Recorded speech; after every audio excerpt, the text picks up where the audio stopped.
Thank you. Representative Pohutsky. Thank you, Mr. Chair. I wanted to go a little bit more in depth and make sure that my understanding of like the racial bias with this examination is accurate. So bear with me, because I spoke with, my district has part of Detroit and then also suburban communities outside of Detroit. So it's kind of like a microcosm of what we're talking about here, I think. So I've spoken with social workers in the suburbs, obviously, and then also social workers within the city in my district. And my understanding, please correct me if I'm wrong, is that the examination has no truly wrong answers, but there's one most right answer.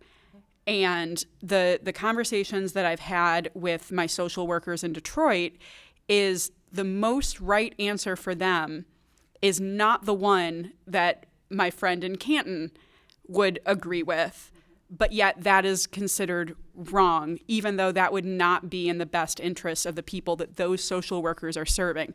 Is that correct? And is there, like, can you elaborate on that if need be? I just want to make sure, because like I said, I've had these conversations.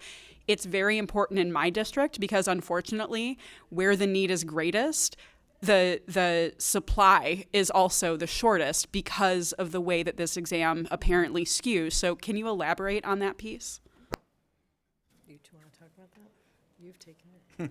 Well, I think going a little bit back to what Rep. Edwards said is there often is a conversation when you're studying for this exam is to think as a generalist practitioner, which really means think as a white woman from the Midwest. And that's honestly how I've heard it presented in educational circles as well. Because the exam is supposed to cover all areas of practice, regardless of setting, place, location.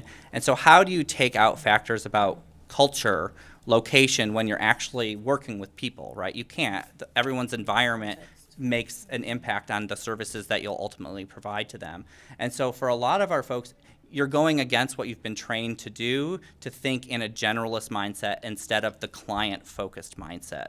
And that's, I think, a really important distinction as we think about how people struggle with this, because you have to completely shift all of your years of education and practice experience and then really put yourself in just a whole new bubble. With my case with the person in Farmington Hills, you've been practicing in a school setting specifically for your entire social work career.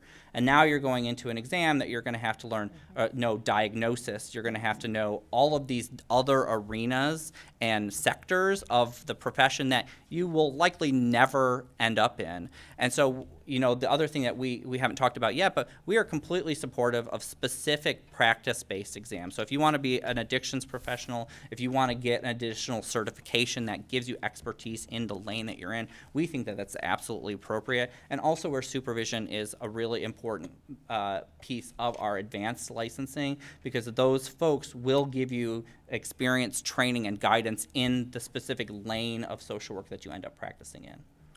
Great, thank you. I really appreciate that more in-depth explanation. Thank you.